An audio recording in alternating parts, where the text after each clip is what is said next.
Hello student, आज की video में मैं आप लोगों को करवाने वाली हूँ डाइसैकेराइड्स। इससे पहले वाली वीडियो में हम ग्लूकोज और फ्रक्टोज के बारे में पढ़ चुके हैं, जो दोनों किसके एग्जाम्पल है, मोनोसैकेराइड्स के।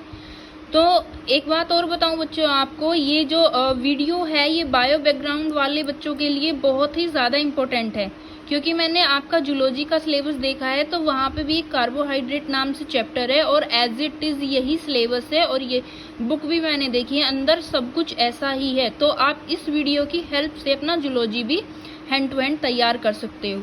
और हाँ, ये जो वीडियो है अब कार्बोहाइड्रेट की, ये लास्ट वीडियो होने वाली है, क्योंकि इतना ही आपके सिलेबस में है और इतना ही मच है आपके लिए।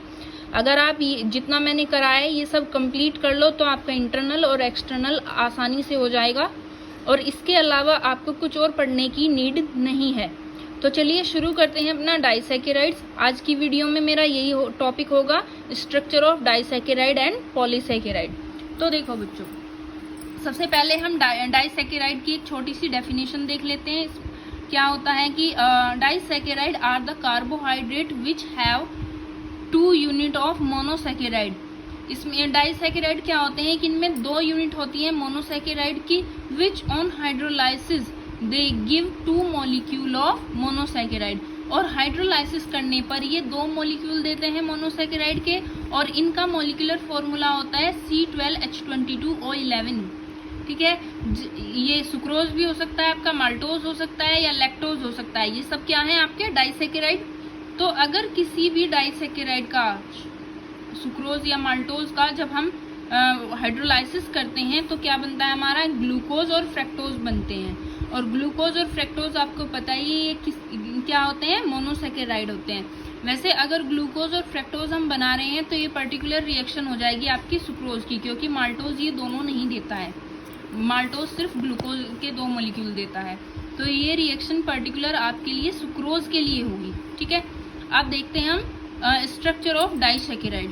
स्ट्रक्चर कैसे होती है इनकी। The structure of disaccharide are much similar to monosaccharide. Monosaccharide के जैसी सी होती है इनकी structure. They also consist of multiple hydroxyl group. ये ग्रुप लिखा हुआ है यहाँ पे, इसमें क्या होते हैं, मल्टीपल, बहुत सारे हाइड्रोक्सिल ग्रुप होते हैं इनमें। And functional group that is could be N aldehyde और कीटोन। और इसमें एक फंक्शनल ग्रुप भी होता है, और वो एल्डिहाइड भी हो सकता है आपका, और कीटोन भी हो सकता है। Only difference is the presence of glycosidic bridge which connect the 2 molecules. इनमें बस डिफरेंस क्या होता है डाइसैकेराइड की स्ट्रक्चर में, कि जो ग्लाइकोसिडिक ब्रिज होता है उसकी प्रेजेंस, उसका कनेक्शन कैसे हो रहा है, किस टाइप से है, अल्फा मैनर में है, बीटा मैनर में है, मतलब 2 मॉलिक्यूल के बीच ग्लाइकोसिडिक बॉन्ड किस टाइप से प्रेजेंट है या किस तरह से बना हुआ है, बस वो थोड़ा थोड़ा सा डिफरेंस होता है, और उसी की वजह से क्या होती है, स्ट्रक्चर थोड़ी थोड़ी चेंज हो जाती है। ठीक है, तो अब हम पढ़ते हैं अपना सुक्रोज के बारे में। सुक्रोज की स्ट्रक्चर देखते हैं। Sucrose is the most important carbohydrate belonging to the class of disaccharide. ये बहुत ही इंपॉर्टेंट कार्बोहाइड्रेट होता है आपका, और डाइसैकेराइड क्लास से बिलोंग करता है। It also known as table sugar और केन शुगर। ये इसे टेबल शुगर या केन शुगर भी कहते हैं। The molecular formula of it C12H22O11। Okay, अब देखते हैं इसकी स्ट्रक्चर कैसे होती है। अगर मैं बात करूं इसकी रिएक्शन की, तो रिएक्शन कुछ इस तरह से होती है। ये वाली जो रिएक्शन आप देख रहे हो ना सुक्रोज की, C12H22O11 प्लस H2O से एक ग्लूकोज और एक फ्रक्टोज मिलता है। इससे हमें पता चलता है कि जो हमारा सुक्रोज है वो मिलके बना है एक ग्लूकोज से और एक फ्रक्टोज से। तो हम सबसे पहले क्या काम करते हैं, एक ग्लूकोज का मॉलिक्यूल लेते हैं अपना, और एक ले लेते हैं फ्रक्टोज का मॉलिक्यूल, और इसमें से बीच में देखते हैं हम ये कैसे हुआ है। यहाँ पे जो, एक सेकेंड, ये थोड़ी सी मिस्टेक कर दी है इस बच्ची ने, ऐसे नहीं होगा ये वाला। अगर मैं स्ट्रक्चर देखूं तो ग्लूकोज की स्ट्रक्चर ये होती है, आपको लास्ट वाली वीडियो में ही मैंने बताया। यहाँ पे नीचे की साइड ये अल्फा वाली स्ट्रक्चर है, नीचे की साइड OH प्रेजेंट है, और यहाँ पे नीचे की साइड हाइड्रोजन प्रेजेंट था। ठीक है, उससे क्या होगा, अब एक सेकेंड, 1 2 3 4 5, ठीक है। यहाँ पे जो हाइड्रोजन प्रेजेंट था वो दोनों मिलके आपस में क्या करते हैं, वाटर मॉलिक्यूल लूज कर देते हैं और यहाँ पे एक ग्लाइकोसिडिक बॉन्ड बन जाता है। ऐसे ही आपका क्या होगा, तो यहाँ से नहीं, ऐसे नहीं, ये ऐसे जाएगी कुछ, ये स्ट्रक्चर ऐसे होगी, यहाँ से बॉन्ड नहीं बनेगा, ये OH जो है निकल जाएगा आपका वाटर मॉलिक्यूल के फॉर्म में। तो एक ग्लूकोज और एक फ्रक्टोज, ये दोनों मिलके क्या बना देंगे, आपके स्ट्रक्चर बना देंगे सुक्रोज की, ठीक है। आगे देखते हैं हम।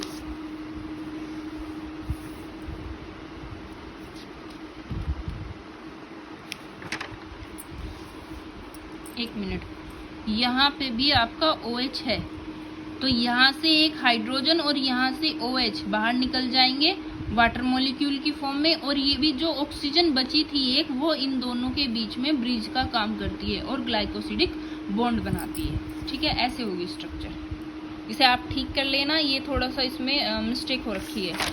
आगे चलते हैं, इसकी कुछ प्रॉपर्टीज पढ़ते हैं। इन sucrose monosaccharide glucose and fructose is known as invert sugar. जो हमारा जो सुक्रोज होता है, इसमें 2 मोनोसैकेराइड होते हैं, ग्लूकोज और एक फ्रक्टोज। तो ये किस नाम से जाने जाते हैं, इनवर्ट शुगर के नाम से जाने जाते हैं। ये नॉन नहीं, KNOW वाला है, नॉन जाने जाते हैं, ये स्पेलिंग में मिस्टेक है, नॉन वाला वो है एज इनवर्ट शुगर के नाम से जाने जाते हैं। दूसरा, alpha D glycosidic and beta D fructose unit are joined by 1,2 glycosidic linkage. इसमें क्या होता है, एक तो अल्फा डी ग्लूकोज होता है, ये वाला जो है हमारा अल्फा डी ग्लूकोज है, और ये है हमारा बीटा डी फ्रक्टोज। तो अल्फा डी ग्लूकोज और बीटा डी फ्रक्टोज यूनिट आपस में मिलती हैं और 1,2 ग्लाइकोसिडिक लिंकेज के थ्रू अटैच हो जाती हैं। अब मैंने 1,2 ग्लाइकोसिडिक लिंकेज कैसे कहा है, देखो ये 1,2 नहीं बच्चों, 1,4 ग्लाइकोसिडिक लिंकेज होगा यहाँ पे, ये जो होगा 1,4, 1,2 नहीं 1,4 ग्लाइकोसिडिक लिंकेज पाया जाता है। 1,4 कैसे, देखो ये यहाँ पे ग्लूकोज का 1 और फ्रक्टोज का 4 होता है, ये गड़बड़ रखी है इस लड़की ने थोड़ा, 1 2 3 4 5 और 6 इस तरह से होते हैं। तो पहला कार्बन और जो यहाँ पे फ्रक्टोज का 4th कार्बन होगा, ये आपस में मिलके ग्लाइकोसिडिक बॉन्ड बनाते हैं, जिसे हम बोल देते हैं 1,4 ग्लाइकोसिडिक लिंकेज, ठीक है। अगर आपको 1,2 ग्लाइकोसिडिक लिंकेज लिखना है तो आप इधर से काउंटिंग कर सकते हो, फिर 1 2 3 4 5 और 6, फिर आप इसे 1,2 ग्लाइकोसिडिक लिंकेज बोल सकते हो। इसके बाद आते हैं अब हम, sucrose is a non reducing sugar. ये नॉन रिड्यूसिंग होता है, it can not react by Fehling solution और Tollen reagent and does not form osazone. तो ये एक नॉन रिड्यूसिंग शुगर होता है जो ना तो फेलिंग सॉल्यूशन के साथ रिएक्शन करता है, ना ही टोलन रिएजेंट के साथ रिएक्शन करता है, और ना ही ये ओसाजोन बनाता है, ठीक है। तो ये हो गया हमारा सुक्रोज। अब देखते हैं माल्टोज। माल्टोज क्या होता है, it is called malt sugar, इसे हम माल्ट शुगर कहते हैं, and it obtain by starch, starch के थ्रू ये बनता है। सेकंड पॉइंट इसमें, in this 2 alpha D glucose unit are linked, यहाँ पे आएगा linked, are linked through alpha D linkage between carbon 1 of 1 glucose and carbon 4 of another glucose मतलब होगा क्या बच्चों इसमें, अगर मैं आपको बताऊं तो इसमें क्या होता है, दो जो हमारा माल्टोज होता है वो 2 अल्फा डी ग्लूकोज यूनिट से मिलकर बना होता है, और इसमें एक अल्फा डी ग्लूकोज का कार्बन 1 और दूसरे ग्लूकोज का कार्बन 4 आपस में मिलकर ग्लाइकोसिडिक बॉन्ड के थ्रू कनेक्ट हो जाते हैं। देखो क्या ऐसे होगा, सबसे पहले हमने माल्टोज लिया, इसकी अगर मैं नॉर्मल सी रिएक्शन देखूं, माल्टोज लिया हमने और उसे हाइड्रोलाइसिस कराया, जिससे हमें पता चला क्या बन रहे हैं, 2 ग्लूकोज बन रहे हैं। 2 ग्लूकोज यूनिट देता है इसलिए। इससे हमें पता चलता है कि जो माल्टोज की जो स्ट्रक्चर होगी उसमें 2 अल्फा डी ग्लूकोज प्रेजेंट होंगी। तो सबसे पहले ये वाला देख लो, हमारा अल्फा डी ग्लूकोज और इधर भी अल्फा डी ग्लूकोज। होगा क्या इसमें बच्चों, जो आप अल्फा डी ग्लूकोज में देख रहे हो आप, जैसे ये 1 वाला कार्बन है उसमें हाइड्रोजन ऊपर की तरफ और OH नीचे की तरफ। ऐसे ही यहाँ पे भी जो 1 वाला कार्बन है उसमें हाइड्रोजन ऊपर की तरफ और OH नीचे की तरफ। ऐसे 4th वाले में देखो, 4th वाला जो कार्बन है H ऊपर की तरफ, OH नीचे की तरफ। इस साइड भी ऐसा ही होगा, H ऊपर की तरफ और OH नीचे की तरफ। तो कहने का मतलब ये है कि यहाँ पे भी हमारा OH नीचे की तरफ रहा होगा और यहाँ पे भी OH नीचे की तरफ रहा होगा। इनमें से क्या होगा, एक वाटर मॉलिक्यूल लूज हो जाएगा और एक जो ऑक्सीजन बचेगी वो इन दोनों के बीच में एज ए ब्रिज कनेक्ट हो जाएगी और ये बना देगी ग्लाइकोसिडिक लिंकेज और ये कंप्लीट स्ट्रक्चर बन जाएगी हमारी माल्टोज की। ठीक है, अब थर्ड आता है हमारा इसमें लैक्टोज। अब लैक्टोज में क्या देखो, इसके बारे में पढ़ते हैं। It is known as milk sugar. हमें पता है कि जो लैक्टोज होता है वो मिल्क में पाया जाता है, तो इसीलिए हम इसे मिल्क शुगर भी कह देते हैं। It is also known as reducing sugar. ये भी रिड्यूसिंग शुगर होता है। आपने लैब में प्रैक्टिकल भी कर रहे होंगे ये रिड्यूसिंग और नॉन रिड्यूसिंग शुगर के, तो आपको आइडिया होगा उसके बारे में। It is made up of beta D galactose unit and alpha D glucose unit. ये मिलकर बनता है एक तो बीटा डी गैलेक्टोज यूनिट से और एक अल्फा डी ग्लूकोज यूनिट से, join by beta glycosidic linkage. देखो यहाँ पर जितनी भी ये जो लिंकेज है आप इसे बोलोगे alpha linkage, alpha D linkage.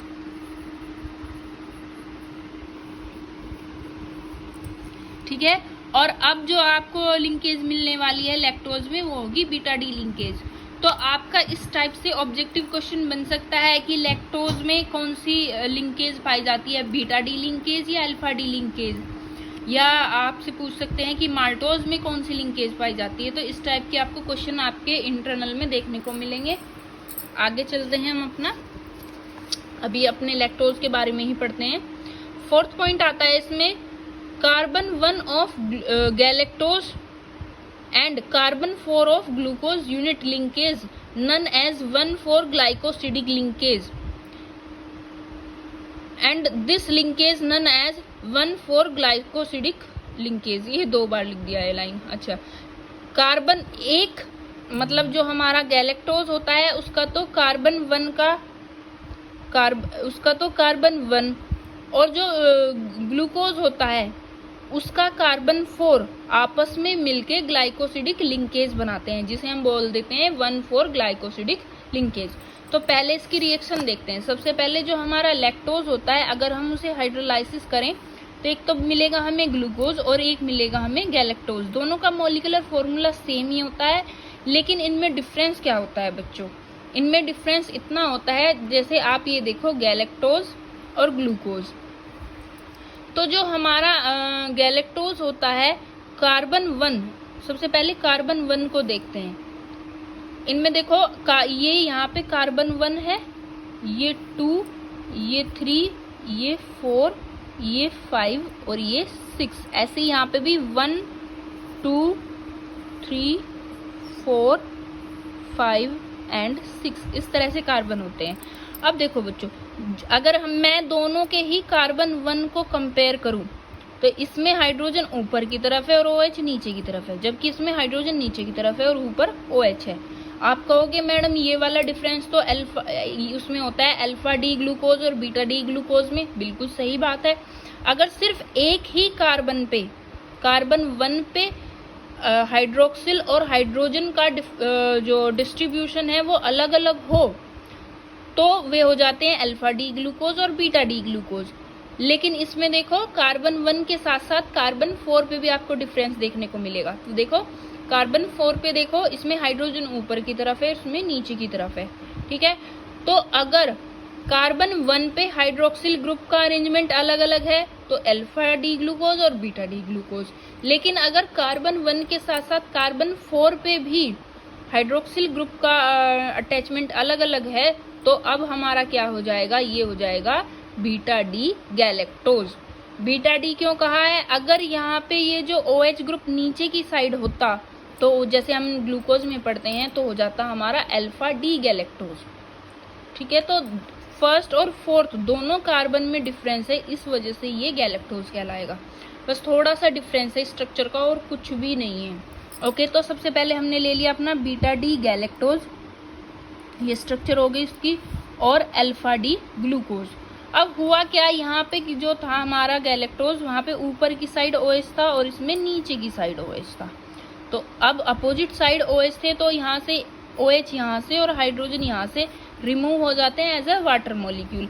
और अब ये जो ऑक्सीजन होती है ये इनके बीच में सेट हो जाती है, क्योंकि अपोजिट साइड थी तो अपोजिट साइड से ही दोनों में बॉन्ड बनेंगे, तो कुछ टाइप का बॉन्ड बनेगा। तो इस टाइप का बॉन्ड जो होता है उसे हम बोल देते हैं अपना उसे बोल देते हैं बीटा लिंकेज। तो जो अगर सेम साइड होते हैं तो उसे बोल देते हैं हम अल्फा लिंकेज, और अगर अपोजिट साइड होते हैं तो इसे बोल देते हैं बीटा लिंकेज। तो यहाँ पे हमारा बीटा लिंकेज पाया जाएगा। ठीक है, फिर से रिपीट कर दो, देखो अल्फा लिंकेज सेम साइड होता है और beta D linkage opposite side होता है। तो अब इस वाली लिंकेज को हम बोलेंगे बीटा डी लिंकेज।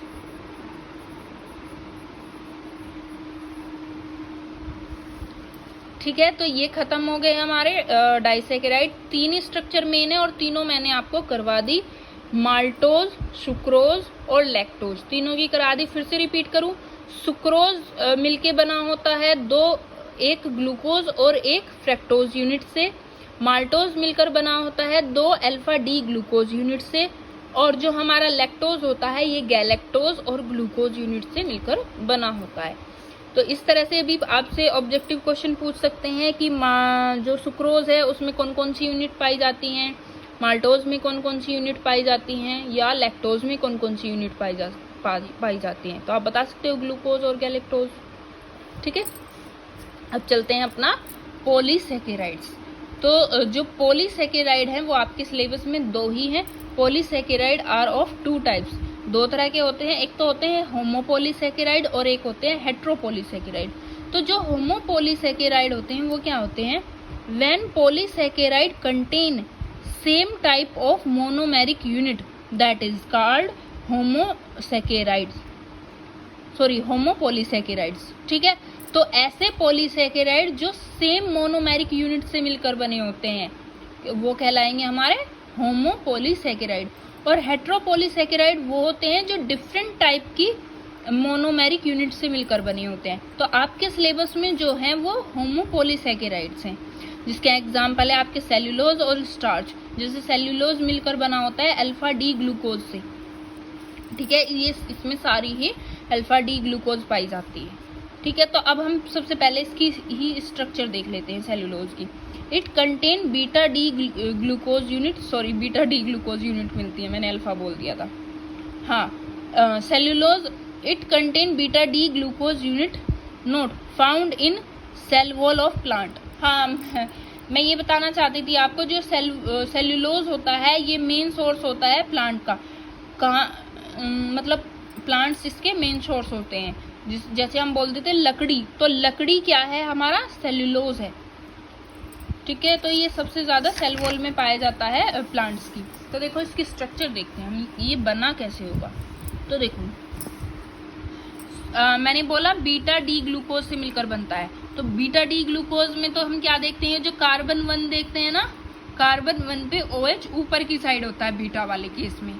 तो एक सपोज करो एक ग्लूकोज यूनिट ये हो गई, फिर दूसरी ग्लूकोज यूनिट ये हो गई हमारी, और तीसरी ग्लूकोज यूनिट ये हो गई, जिनमें कार्बन फर्स्ट पे सभी का OH जो है ऊपर की साइड होगा।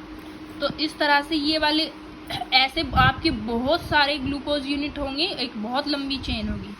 तो अब इनमें ये बनाते कैसे हैं बॉन्ड, जैसे ऊपर की साइड से OH और नीचे की साइड OH। तो एक OH वहां से और एक हाइड्रोजन यहाँ से मिलकर निकाल देते हैं वाटर मॉलिक्यूल, और बाकी बची एक ऑक्सीजन वो इन दोनों के बीच में सेट हो जाती है और बन जाता है हमारा β1,4 ग्लाइकोसिडिक लिंकेज। इस तरह से इस लिंकेज के थ्रू ये कनेक्ट हो जाते हैं हमारे। ऐसे ही ये वाला OH इधर पे जो प्रेजेंट होगा उस पे ऊपर की साइड OH होगा और ये बना लेगा किसी दूसरे के साथ बीटा डी लिंकेज। ऐसे ही इधर भी देखो आप, OH ऊपर की साइड है, कार्बन 1 पे OH ऊपर की साइड है, दूसरे ग्लूकोज में कार्बन 4 पे OH नीचे की साइड है। ऐसे ही ये भी अपोजिट साइड बॉन्ड बनाएंगे तो ये भी क्या हो जाएगा हमारा बीटा डी लिंकेज, कुछ इस तरह से, ठीक है, बीटा डी लिंकेज। तो ऐसे आपकी एक बहुत लंबी चेन बन जाएगी ग्लूकोज की, ग्लूकोज की चेन बन जाएगी, जिसे हम बोल देते हैं कंप्लीटली स्ट्रक्चर ऑफ सेलुलोज। और ये लिंकेज कहलाता है हमारा β1,4 ग्लाइकोसिडिक लिंकेज। ये क्वेश्चन भी आपको मिल सकता है आपके इंटरनल में कि जो हमारा सेलुलोज होता है इसमें किस टाइप की लिंकेज पाई जाती है। आपको ऑप्शन में ऐसे दे सकते हैं β1,4 glycosidic linkage, α1,4 glycosidic linkage, β1,2 glycosidic linkage. तो आप कंफ्यूज नहीं होना, अपने आप देख लेना अच्छे से एक बार। आप स्ट्रक्चर बना के देख सकते हो पीछे रफली, तो उससे भी आपको आइडिया लग जाएगा, ठीक है। अब हम पढ़ते हैं अपना starch, the last topic of this chapter, starch. Starch is the storage form of sugar in plant. तो जो पेड़ पौधे अपना खाना स्टोर करते हैं वो स्टार्च की फॉर्म में स्टोर करते हैं, तो इसीलिए हम इसे स्टोरेज फॉर्म बोल देते हैं, स्टोर फॉर्म बोल देते हैं। And made up of polymer amylose and amylopectin. ये एमाइलोज और एमाइलोपेक्टिन नाम के पॉलीमर से मिलकर बनता है, जिसमें एमाइलोज पाया जाता है 20 से 25% और एमाइलोपेक्टिन पाया जाता है 75 से 80%, ठीक है। तो अब स्टार्च को जानने के लिए हम क्या देखेंगे, इनकी स्ट्रक्चर देखेंगे, एमाइलोज की और एमाइलोपेक्टिन की। तो सबसे पहले देखते हैं amylose. It content alpha D glucose and ये किससे मिलकर बनता है, अल्फा डी ग्लूकोज से मिलकर बनता है, एंड α1,4 ग्लाइकोसिडिक लिंकेज, और α1,4 ग्लाइकोसिडिक लिंकेज इसमें पाया जाता है। अल्फा डी ग्लूकोज है तो ऑब्वियस सी बात है कि अल्फा ही लिंकेज होगा, और अगर बीटा ग्लूकोज है तो मोस्टली बीटा लिंकेज के थ्रू ही अटैच होता है। तो देखो ये ले लिया हमने अपना अल्फा ग्लूकोज, जिसमें OH की स्ट्रक्चर, OH जो है फर्स्ट कार्बन पे नीचे की साइड है, फोर्थ के साथ अटैच होगा और उसमें भी OH नीचे की साइड है। तो दोनों क्या करेंगे, एक वाटर मॉलिक्यूल बाहर निकल जाएगा, ऐसे एक वाटर मॉलिक्यूल यहाँ पे बाहर निकल जाएगा, और ये ऑक्सीजन जो है अटैच हो जाएगी बीच में, और ये बन जाएगा हमारा α1,4 ग्लाइकोसिडिक लिंकेज। इसे ऐसे लिखेंगे, α1,4 ग्लाइकोसिडिक लिंकेज। ऐसे ये OH जो है हाइड्रोजन निकल जाएगा और ये ऑक्सीजन किसी और अदर ग्लूकोज यूनिट के साथ कनेक्ट हो जाएगी। फिर आगे देखते हैं हम, आगे देखो ऐसे कोई और भी मॉलिक्यूल होगा तो वहां पे भी क्या है, फोर्थ पे OH नीचे की साइड और यहाँ पे भी नीचे की साइड है अल्फा होने की वजह से, तो यहाँ से एक और वाटर मॉलिक्यूल निकल जाएगा। तो n number of water molecule यहाँ पे निकल जाते हैं और इस तरह से अल्फा लिंकेज बन जाती है। तो ये स्ट्रक्चर हो जाती है हमारी एमाइलोज की। ध्यान से देख लो बच्चों, अगर आपसे ग्लूकोज की पायरेनोज स्ट्रक्चर बनानी आ गई तो आधा तो आपका चैप्टर अपने आप ही तैयार हो गया है। अपने आप ही इनकी पॉलीमर की और डाइसेकेराइड के स्ट्रक्चर आप अपने आप बना लोगे, सॉरी पॉलीसेकेराइड और डाइसेकेराइड के स्ट्रक्चर आप इजीली बना लोगे अगर आपसे ग्लूकोज की और फ्रैक्टोज वगैरह की स्ट्रक्चर आती है तो। उसके बाद अब इसका चलते हैं एमाइलोपेक्टिन। एमाइलोपेक्टिन की स्ट्रक्चर देखते हैं वो किस तरह से होती है। तो देखो, it is highly branched and high molecular weight polymer. इसमें बहुत सारी ब्रांच होती हैं और मोलिकुलर वेट भी इसका बहुत हाई होता है। Which made up of D sugar, D sugar से मिलकर ये बनता है, या आप बोल सकते हैं alpha D sugar. Alpha D sugar unit से मिलकर बनता है through α1,4 glycosidic linkage. 1,4 glycosidic linkage के थ्रू ही ये कनेक्ट होता है। अब आप कहोगे कि मैडम ये चीजें तो एमाइलोज में भी थी, वही अल्फा डी ग्लूकोज था और α1,4 ग्लाइकोसिडिक लिंकेज थी, तो इन दोनों की स्ट्रक्चर में डिफरेंस क्या आया? डिफरेंस ये आता है बच्चों इनके स्ट्रक्चर में also at the interval of 20 D glucose unit alpha 1416 glycosidic linkage is found। जब 20 मॉलिक्यूल के बीच में 14 ग्लाइकोसिडिक लिंकेज हो जाता है तो जो हमारा 20वां मॉलिक्यूल होगा अब वो अटैच होगा हमारे उसमें पाई जाएगी 16 अल्फा 16 ग्लाइकोसिडिक लिंकेज और फिर से शुरू हो जाएगी हमारी 14 ग्लाइकोसिडिक लिंकेज। अब कैसे होगी ये देखो, स्ट्रक्चर से थोड़ा आइडिया लेते हैं हम। सबसे पहले ये हमारा ग्लूकोज की यूनिट थी, अल्फा डी ग्लूकोज है तो OH नीचे की साइड होगा, इधर भी ये भी अल्फा ही है तो OH नीचे की साइड होगा और बन जाएगा हमारा अल्फा 14 ग्लाइकोसिडिक लिंकेज। ऐसे होते होते मान लिया ये 1 और 18 मॉलिक्यूल हो गए हमारे, ये तो टोटल हो गए 19 और ये हो गया हमारा 20 एलिमेंट, 20 मॉलिक्यूल ऑफ ग्लूकोज। तो जब 20 हो गई तो देखो नीचे की साइड ऑक्सीजन थी तो वो ऑक्सीजन अटैच होगी। अब ये थोड़ा सा रजिस्टर में स्पेस कम होने की वजह से गड़बड़ कर रखी है इस लड़की ने। होता क्या है कि ये जो लास्ट वाला ये आप देख रहे हो ना CH2OH इस टाइप की, यहाँ पे भी है ये CH2OH, तो OH यहाँ जो इसके पास OH होगा वो OH और यहाँ पे OH उसका हाइड्रोजन वाटर मॉलिक्यूल बाहर निकाल देंगे और अब ये जो ऑक्सीजन है, ये वाली जो ऑक्सीजन है इस टाइप की, ये ऑक्सीजन अटैच हो जाएगी इस CH2 से और ये बन जाएगा 16 ग्लाइकोसिडिक लिंकेज। कैसे देखो 1 2 3 4 5 और 6 वाले कार्बन से अटैच होगी और ये कौन सा कार्बन हमारा 1, तो 16 ग्लाइकोसिडिक लिंकेज इस तरह से आ जाएगी। उसके बाद फिर से शुरू हो जाएगा वही 14 ग्लाइकोसिडिक लिंकेज वाला सिस्टम और ये ऐसी बनती चली जाएगी। 20 मॉलिक्यूल के इंटरवल के बाद फिर से हमारा 16 वाली ग्लाइकोसिडिक लिंकेज होगी। तो इस तरह से इसमें ब्रांच भी बन जाती है और हाई मोलिकुलर वेट हो जाता है इसका, ठीक है। और इसके साथ ये खत्म हो गया एमाइलोपेक्टिन की स्ट्रक्चर। अब हम देखते हैं, एक बार ध्यान से देख लो, बहुत ध्यान से देख लो एमाइलोपेक्टिन की स्ट्रक्चर। अदरवाइज यहाँ से समझ नहीं आ रही तो आप एक बार अपनी बुक से भी इसे देख लेना, वहाँ से आपको अच्छे से समझ में आ जाएगी। अब हम देखते हैं अपनी थोड़ा सा लास्ट में शॉर्ट क्वेश्चन देख लेते हैं। Similarity between fructose and glucose. Fructose और ग्लूकोज के बीच में सिमिलैरिटी आ जाती है शॉर्ट क्वेश्चन में और डिफरेंसेस भी आ जाते हैं। तो आप ऐसे लिख सकते हो लाइन बीच में मार्क करके या फिर एक साथ भी लिख सकते हो। सिमिलैरिटी है तो एक साथ ही लिख सकते हैं वैसे तो।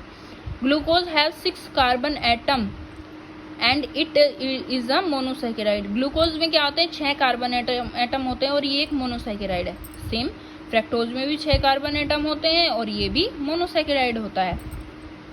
All 6 carbon atom arranged in straight line. दोनों में ही 6 कार्बन एटम होते हैं और एक स्ट्रेट लाइन में अटैच होते हैं, अरेंज होते हैं, ठीक है। अब आगे देखो third, glucose react with HCN and form glucose cyanohydrin. या आप कह सकते हो कि ग्लूकोज जो है HCN के साथ रिएक्शन करता है और साइनोहाइड्रीन देता है। ऐसे फ्रक्टोज भी HCN के साथ रिएक्शन करके साइनोहाइड्रीन देता है, बस उसमें नाम चेंज हो जाते हैं। ये ग्लूकोज साइनोहाइड्रीन देगा, ये फ्रक्टोज साइनोहाइड्रीन देगा, बस। On reaction with acetylation acetic anhydride, ये नाम है acetic anhydride, and form glyco penta acetate, glucose penta acetate देगा। कहने का मतलब ये है ग्लूकोज और फ्रैक्टोज दोनों ही एसिटिक एनहाइड्राइड के साथ रिएक्शन करते हैं और पेंटा एसिट्रेट बनाते हैं। Oxime form by the reaction with NH2OH, यानी कि हाइड्रोक्सिल एमीन, दोनों ही हाइड्रोक्सिल एमीन के साथ रिएक्शन करते हैं और ऑक्जिम बनाते हैं, ऑक्जिम का फॉर्मेशन करते हैं। तो ये ऑक्जिम वाली रिएक्शन बार बार रिपीट हो रही है, सामने बार बार आ रही है, इसका मतलब ये है ये बहुत ही ज़्यादा इम्पोर्टेंट रिएक्शन है। देखो अब हम आगे चलते हैं अपना difference between glucose and fructose. तो डिफरेंस ज़्यादा इम्पोर्टेंट होते हैं। तो डिफरेंस क्या होगा, glucose are found in dextrorotatory form in nature. जो ग्लूकोज है वो डेक्स्ट्रोरोटेटरी फॉर्म में पाया जाता है, जबकि fructose are found in laevorotatory form in nature. मतलब फ्रैक्टोज लिवोरोटेटरी फॉर्म में पाया जाएगा, L फॉर्म में, ये पाया जाएगा D फॉर्म में glucose. On reaction with bromine water n hexane तो नहीं बनेगा बच्चों इसमें। ब्रोमीन वाटर तो क्या कर देता है, ऑक्सीडेशन कर देता है। ग्लाइकोनिक एसिड बनता है।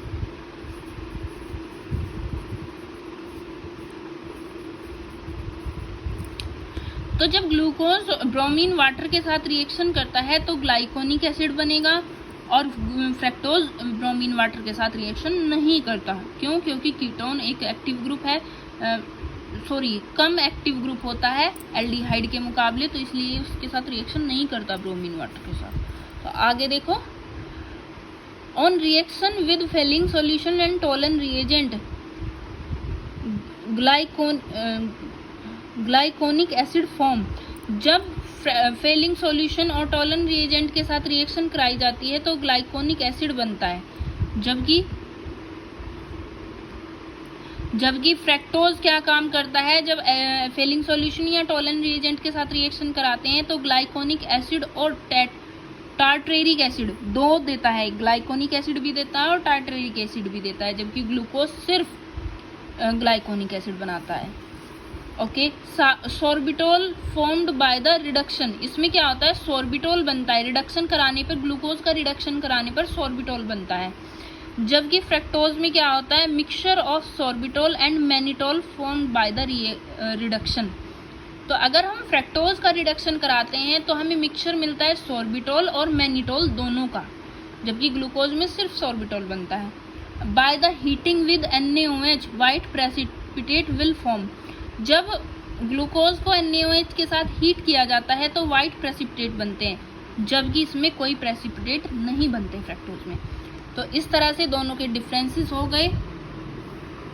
आ जाता है आपका 2 या 3 नंबर में, और बहुत ही ज़्यादा इम्पोर्टेंट है। तो बच्चों, मैंने आपको क्लासिफिकेशन ऑफ कार्बोहाइड्रेट करा दिया, ग्लूकोज की स्ट्रक्चर करा दी, और प्रॉपर्टीज़ करा दी। ऐसे फ्रैक्टोज की स्ट्रक्चर प्रॉपर्टी हो गई, डाइसैकेराइड और पॉलीसैकेराइड की स्ट्रक्चर्स हो गई, और इनके सिमिलैरिटी डिफरेंस हो गए, कन्वर्जन हो गए।